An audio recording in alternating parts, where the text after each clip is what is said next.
United Nations and its Security Council have condemned the attacks in Tunisia, Kuwait and France on Friday.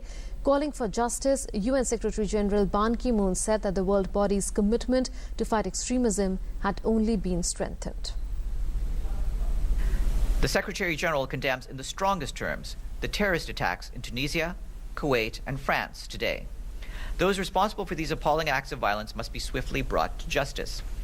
The Secretary General affirms that far from weakening the international community's resolve to fight the scourge of terrorism, these heinous attacks will only strengthen the commitment of the United Nations to help defeat those bent on murder, destruction, and the annihilation of human development and culture.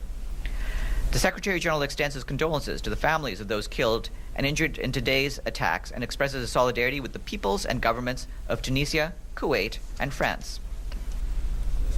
The United States also condemned the attacks. However, the U.S. said that there was no evidence so far that Friday's terrorist attacks in the three countries were coordinated.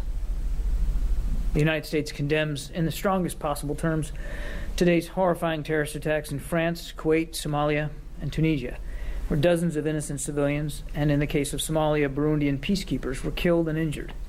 We express our deepest sympathy to the victims' families and our heartfelt wishes for the recovery of those injured.